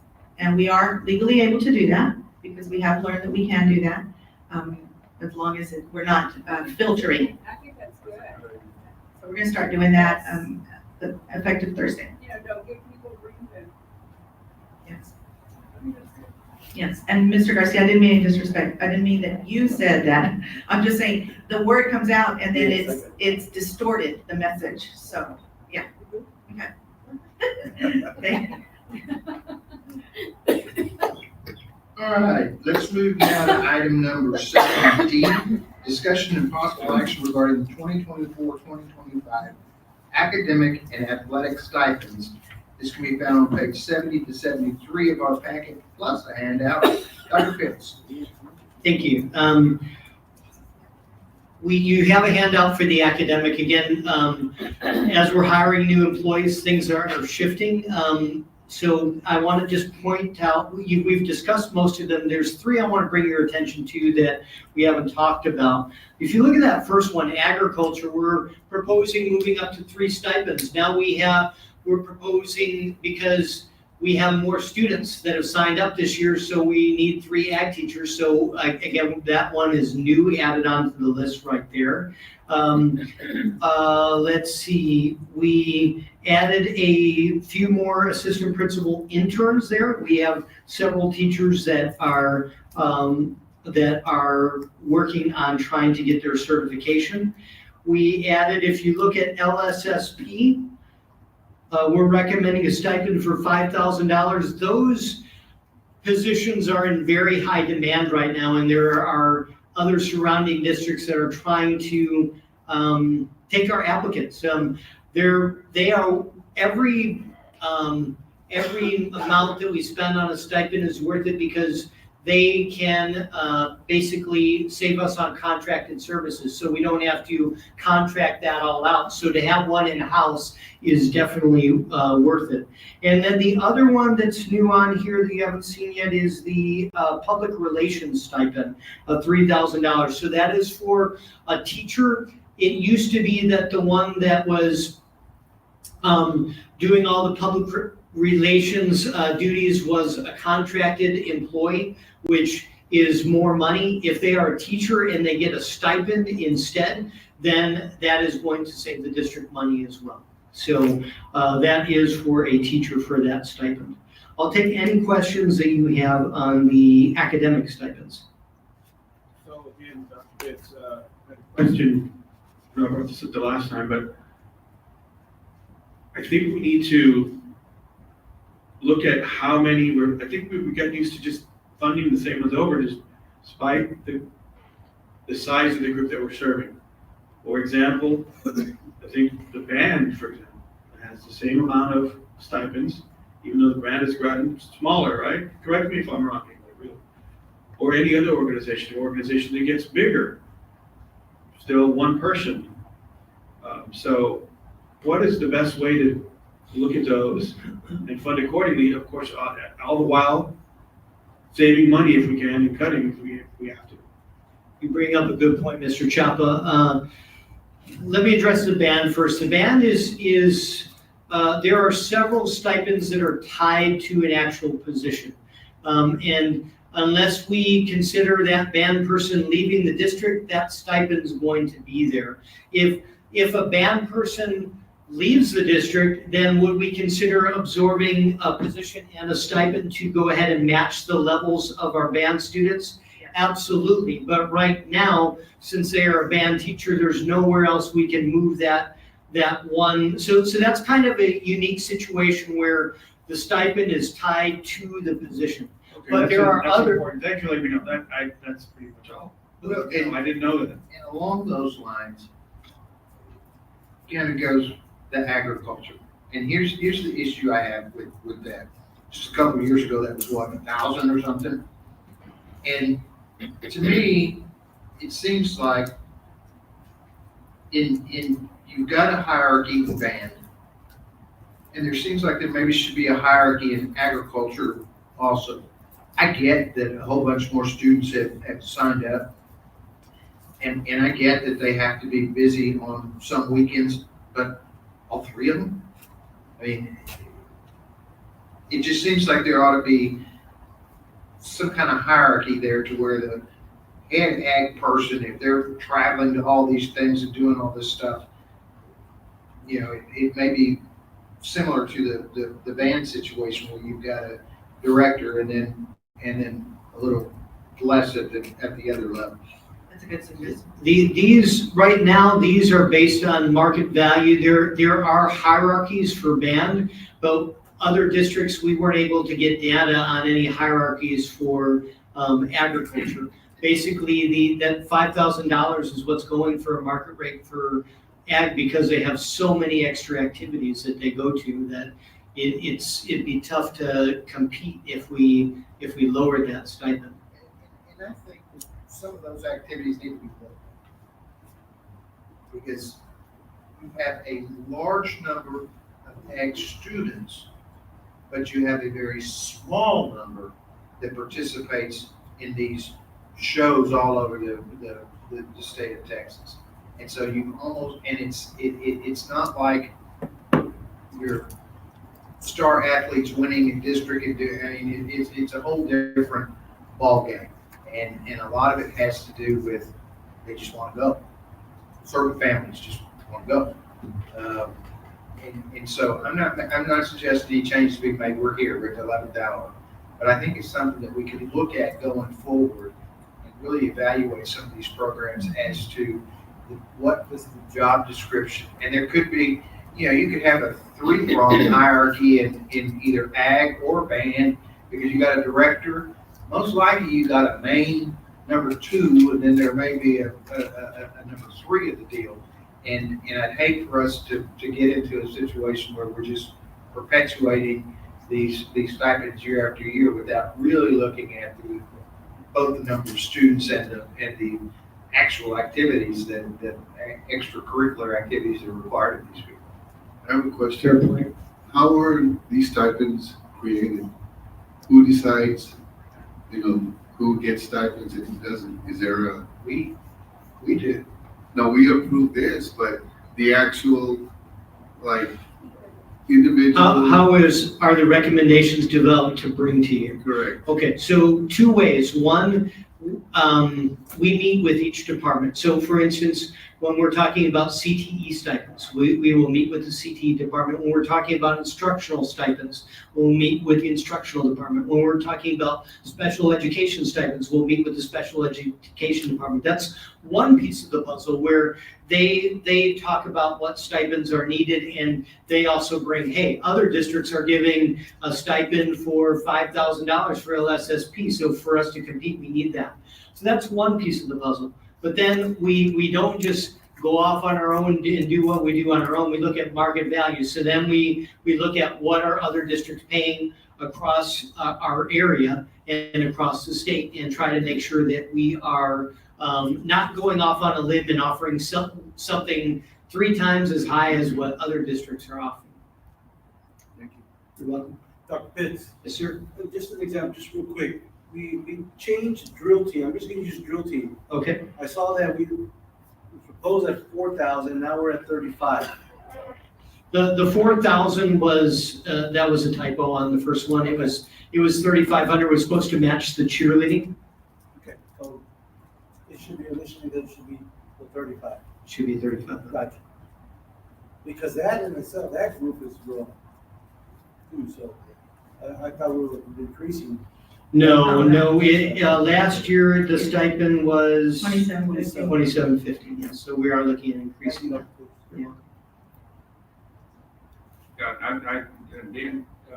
My last position was at the high school, and these band directors, and what they do Friday nights and going out Saturdays, and then competing, for marching, and then going through the week of marching, sharing students with athletes and things like that.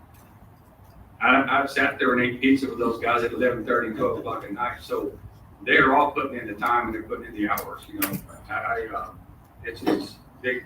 If we're losing our band, and that's usually what we lose first at the high school level is our band kids.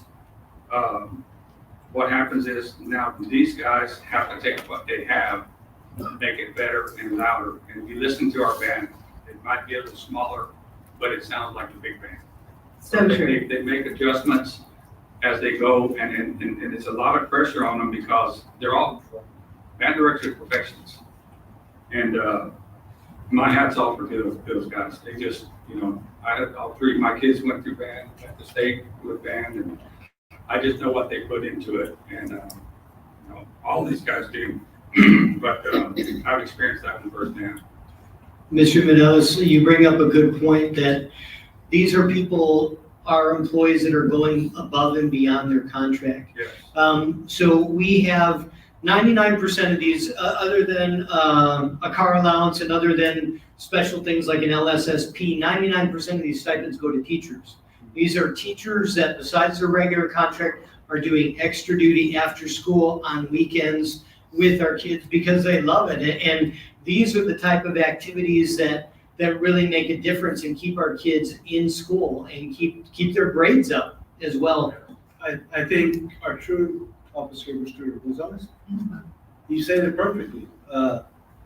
When one of our kids lost his mentor, we saw what? We saw a decrease in desire. So you're right, Mr. Manelis, that's absolutely right. Some of these instructors, they go way beyond more than just teaching a band, right? So that take care of them. And also on the ag, I think Corey Gus is helping us out a little bit still. You know, since we did the naming of the ag farm, now he's still up in heaven helping us out. Right? Well, we're getting some more kids. Yeah, we're getting more kids. Any other questions on academic before I move to the athletic?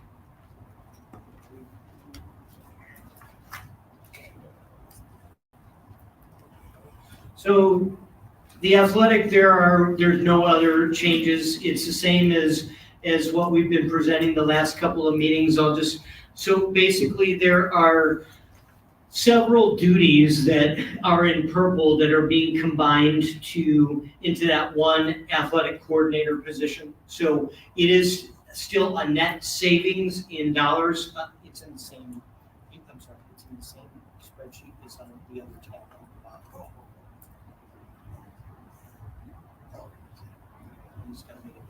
So again, if you look at the very bottom, scroll to the bottom, please, Israel. So last year, athletic stipends, $347,750, proposing this year, $346,250. And again, the major changes are a lot of those duties in purple, strength and conditioning. Scroll up a little bit more, please. Stop there for a minute. So we're talking freshman football, absorbing video coordinator, putting all those into one position, athletic coordinator, at the recommendation of Mr. Garcia. Again, he is saying that other districts our size also have an athletic coordinator, so it makes sense. I was gonna ask a question on that. I don't know if they already assigned that to someone, but it hasn't been assigned. I don't know that it has, but I'm okay with somebody doing that. The only thing I worry about is a core area teacher in the tested area. That's what I worry about. He would not do that because that person would be, I think they would be teaching, is it 4? What? They're going to be teaching my cougar, Okay, my cougar. so it's different, there's no core in there. Okay, thank God, yes. I made too much time. That's on you. Any questions on the athletic stipends?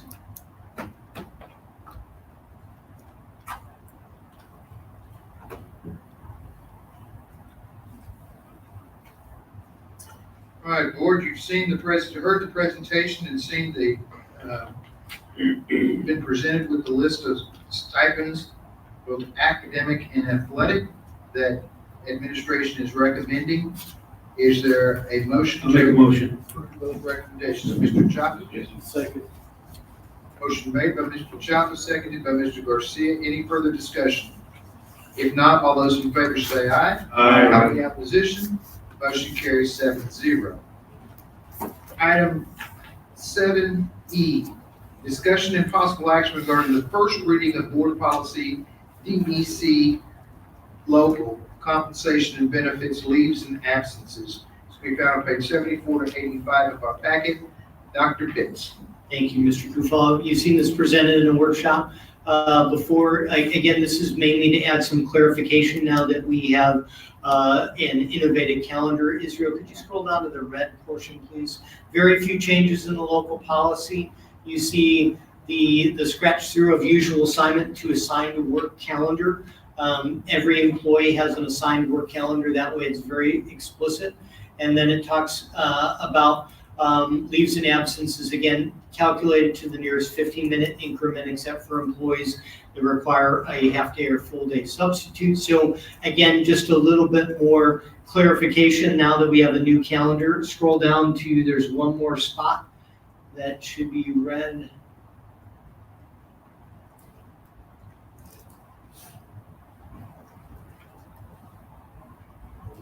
Okay, there we are.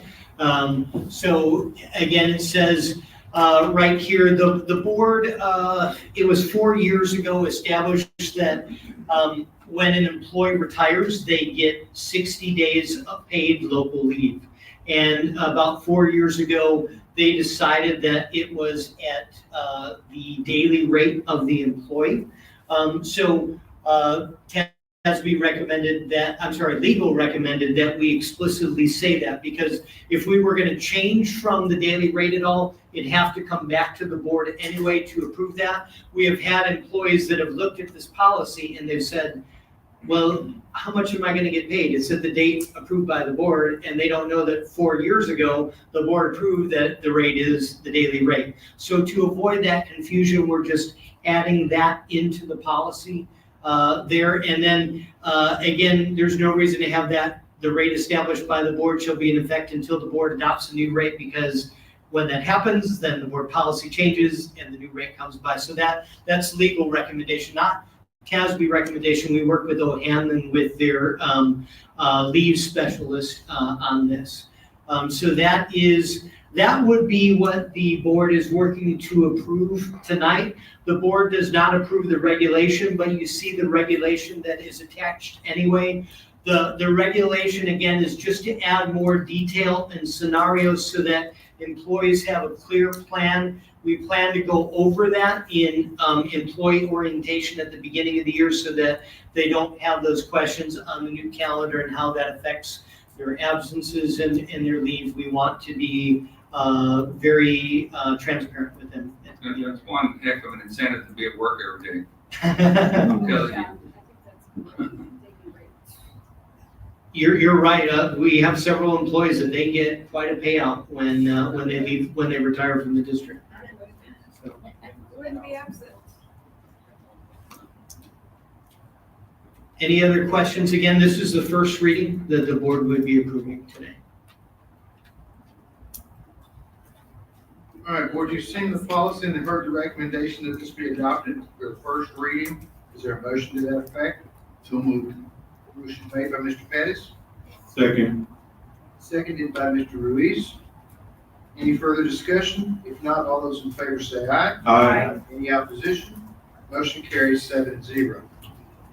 Item 7G, discussion and possible action regarding the optional flexible school day program for the 2024-2025 school year. This can be found on page 128 to 153 of our packet. Dr. Pitts. Thank you, Mr. Kufal. I'm presenting it in lieu of Dr. Sandoval not being here today. I get the wrong thing. We're actually, the student, the 2025 student code of conduct. On Thank page you. 86 to 127. Thank you very much. I was wondering if I brought up the wrong document. You're right. He's trying to get out of here. Okay. All right. So the student code conduct, the only changes in here are dates with school year. It is the TASB recommended model, and again, no changes from last year other than the dates. I'll take any questions that you have. All right, if there's no questions, is there a motion to approve? Motion made by Mr. Garcia, Second. seconded by Mr. Ruiz. Mr. Pettis. Mr. Pettis. Any further discussion? If not, all those in favor say aye. Aye. Any opposed? Motion carries 7-0. Now to item 7G, discussion and possible action regarding an optional flexible school day program for the 2024-25 school year. Dr. Pitts. Thank you, Mr. Duval. This needs to be submitted to TEA every year. This is an alternate model for our students in our CARES Academy that their attendance is counted in a different way. They are allowed to come in the morning or in the afternoon so that they can still get credit. And again, their model is based on mainly credits, not on hours, but more on credits. So in order to be able to deviate from the 75,600 minutes that are required from other students, we are required to submit this optional flexible school day program waiver to TEA. Again, same thing with this. The answers and the way we're structuring our program are no different from next year. This is just required to be submitted every year. I'll take any questions. If there's no questions, you've heard the recommendation and seen the presentation. Is there a motion to approve? Motion made by Mr. Garcia, Second. seconded by Mr. Ruiz. All those in favor say aye. Aye. Any opposition? Motion carries 6-0. We move now to item number H. Discussion and possible action regarding the first reading of Update 123. Affecting the following policies: BBD local, board members training and orientation; BBFA local, ethics; CKC local, safety programs risk management; CKED local, security personnel; CQC local, technology resource equipment; DCE local, employment practices; DGBA local, personnel management relations; EEH local, instructional arrangements, homebound instruction; EFA local, instructional resources, instructional materials; EFB local, instructional resources, library materials; FNG local, student rights and responsibilities; GF local, public complaints. These can be found on page 154 to 257 of our packet. Dr. Pitts. Thank you, Mr. Kufal. I'll just quickly touch on each of the updates, and then I'll take any questions. So Mr. Kufal already touched on the topics, so I won't reread them. And here are the different policies. I won't reread them. We'll go through the policies one by one. So if we look at BBD local, House Bill 3033 authorizes the Attorney General to require trustees to complete training on the Public Information Act if the Attorney General finds that there has been a violation of the Act. Language is recommended to make clear that this training after a violation cannot be delegated to the district's Public Information Act coordinator. So again, the trustees that were in violation would have to attend that training if it is found that they were in violation. BBFA local, language is recommended to clarify that a trustee's ethical duty to disclose a financial or other personal interest in board transactions goes beyond the statutory conflicts of interest set out in state and federal law. The added language serves to demonstrate a commitment to avoid undue influence, increase transparency, and avoid the appearance of impropriety in public dealings. I just wanted to say that every year when we do our annual financial meeting, we also have the board disclose there at that meeting. I send out the emails to you that you go ahead and disclose anything that's over $250. So that's something, again, they're adding language in the policy, but we also try to be very transparent in our financial meeting as well. CKC local, a new section on notice regarding violent activity is recommended to comply with legal requirements. Administration procedures must be created to align with TEA's model standards. Provisions regarding individuals authorized to possess firearms for emergency response have been relocated to the appropriate code in the CKE series as indicated below. CKED local, provisions regarding individuals authorized to possess firearms for emergency response have been relocated from CKC local to this code. So again, there's been a little bit of reshuffling in the codes. You'll see that in several of these slides right now. CQC local. This new local policy is recommended to meet the legal requirements for the board to adopt a policy for the effective integration of digital devices in the district. The policy language adopts the model health and safety guidelines developed by TA and the Health and Human Services Commission, and clarifies that the superintendent must develop regulations to implementation. Again, this is a new policy. DCE local. Revisions and termination during contract term are recommended to specify that an employee may request a hearing before the board to appeal discharge during the contract period, and to differentiate between terminations during and at the end of the contract term. DGBA local. Extensive revisions within the CKE policy series necessitated an update to the cross-reference in the list of other compliant processes. Also, to accommodate planned restructuring of policy DIA, we have revised the references to that code in this policy to reflect the DIA series. No other changes have been made to this policy. So again, some of the other restructuring has necessitated a change to this cross-referencing. EEH local. TEA's revisions to the Student Attendance Accounting Handbook, SAAH, prompted recommended updates to this policy. Students may now receive homebound services for psychological as well as medical conditions.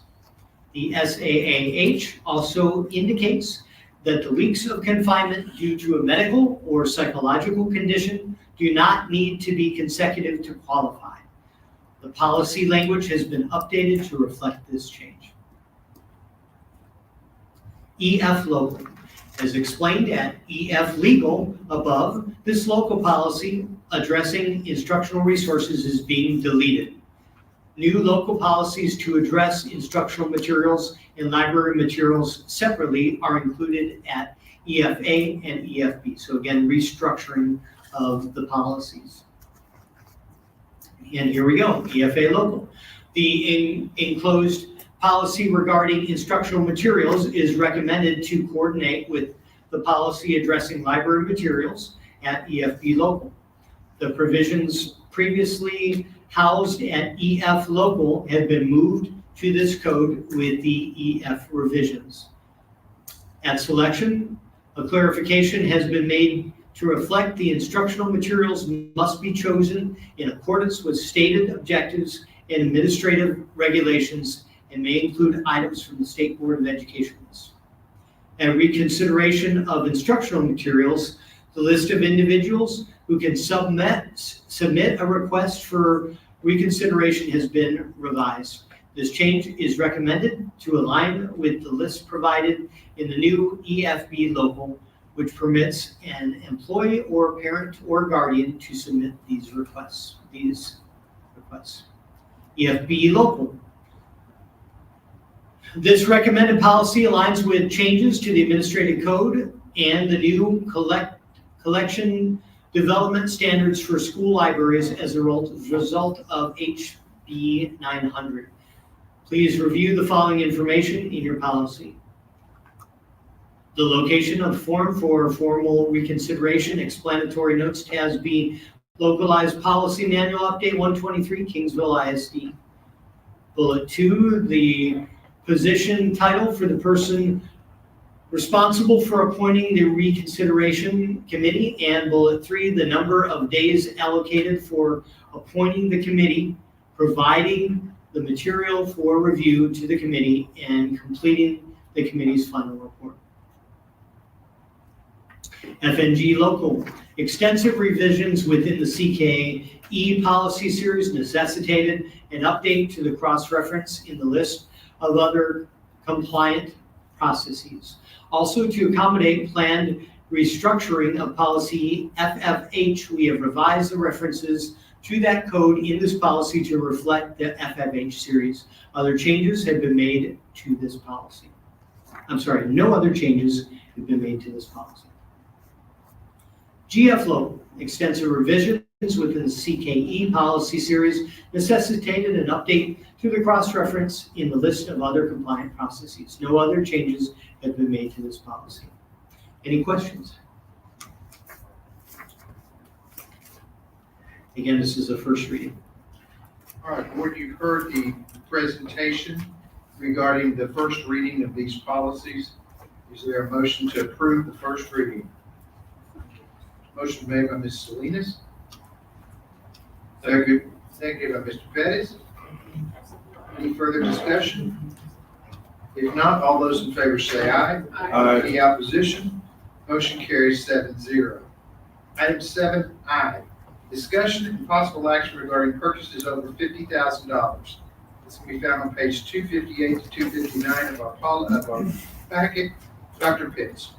Thank you, Mr. Kufal. We have one for Carnegie Learning. This is a program at middle school and high school for mathematics. We have used it last year. The amount is for not only instructional materials, which was brought to the board before, but also for professional development. Some of the professional development is going to be this year before August the 31st, but some of the professional development is also going to be next year. Have to add in here that there are also new instructional materials for mathematics for some of the accelerated courses. There are now requirements that we have some more accelerated math courses in middle school, necessitating additional instructional materials and additional training for our math teachers as well. We'll take any questions that you have. Is there data that we could get back on this, or is this all instructional, nothing online? Is this on an online program too? This is print and online materials. Okay. And so is there any, can we get data back on that from this past year? Is it possible?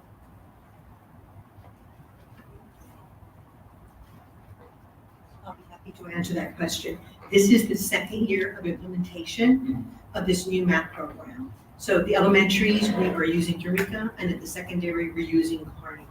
What we've been very pleased with as our teachers as well is the level of training that the company has provided by coming into the district and sitting alongside the teachers, modeling the curriculum, and then actually going into their classrooms to watch them with the new curriculum, which, as you recall, we moved from last year. So we're just moving into the second year with. It is harder. Much harder. Much harder, it's more rigorous, but it is a very good program, and that's, what are the HQIMs? All right. Thank you. I'll don't show my ignorance. When it says math curriculum training and implementation, to me that's paper. This obviously isn't paper. Do we have to do this every year? Yes, sir. Right now, that is the total cost of what we are purchasing from Carnegie. It does include, I foresee that in the future, we may not need as much of the implementation cost as we continue to keep our teachers in Kingsville, and then our team continues to become professional in the curriculum of the Carnegie, that they can also help the implementation of it. But with it being our second year, we felt it critically important. We heard from our teachers that yes, we need the individuals here from the company to help us continue to implement this year too. I like that they come to us. Yes, sir, they do. That's the best thing. Is there any quantitative projection as to when we're see significant results? Right now, because this is our second year, as Ms. Salinas mentioned, many districts in our area are using Carnegie. It's preparing us for the new STAR testing. So the entire format is completely different, but it is aligned so much better with Eureka at the elementary, and then I'm moving into the Carnegie. So we are seeing the struggle of our students because they were not accustomed to using that level of math before. But we do know that the research shows that this product is research-based and it will provide the outcomes that we're looking for, provided that we're using it as with the fidelity, and so our instructional leaders, our team in CNI, along with our principals, will be coming into the math classrooms and ensuring the fidelity of the implementation. So we should be There's a doing lot of those. challenges right now, though, on math across the But I state. think, like any new program, you've got to give it at least 3 to 5 years Yeah. to see Ms. see Salinas it is- grow, yeah. and you see fidelity, like you said, I mean, it's gonna take time. Right. It You've is, got to but give it it, at least 3 to 5 years to see progress. I don't know. Any questions, sir? and the state is looking, well, I know superintendents across the state are looking at the trends and seeing, especially in 7th grade, the dips in math, and most of us are using the Carnegie. So there's a lot of questions to be answered, but we've only used it 1 year, so we've got to, like Ms. Salinas said, it really takes 3 to 5 years to see, is this worth it? Is it making gains? Now, with some of the teachers, we don't know if it was that they used it with fidelity and they really, like Ms. Martinez was a good example. She used it with fidelity, she really dug into it, and you saw some gains in her. And others, no, we didn't see the fidelity there. Yeah, I think that's fidelity. And Gillette, yeah, she's become a really good model for that. And this replaced Sharon Welch, right? Yes, sir. This is our second year. All right, we've heard the discussion and recommendation. Do I have a motion to approve this purchase over 50,000? So moved. Motion made by Mr. Garcia. Seconded by Ms. Salinas. Any further discussion? If not, all those in favor say aye. Aye. Any opposition? Motion carries 7-0. Item number 8, the board will enter into closed session in accordance with the Texas Open Meetings Act, Texas Government Code 551.071 and 551.074 to deliberate and consider the following. A, discussion with legal counsel regarding legal and personnel matters. No action will be taken until we return to open session. We are entering closed session at 7:32 p.m.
We now return to open session, take action on matters what may be addressed in open session. We are returning to open session at 7:43 PM. Item 9. Return to open session to take necessary action on matters which the board may discuss in open session, upon which action may be taken in open session. Is there any action requested? Administration recommends that the Board of Trustees approve the following contracted employees as presented: licensed special school psychologist and counselor. All right, we've heard the recommendation from administration. Is there a motion to approve these contracted personnel? So moved. Motion made by Mr. Pettis, Second. seconded by Mr. Morales. Any further discussion? If not, all those in favor say aye. Aye. Any opposition? Motion carries 7-0. We are adjourning this meeting at 7:44.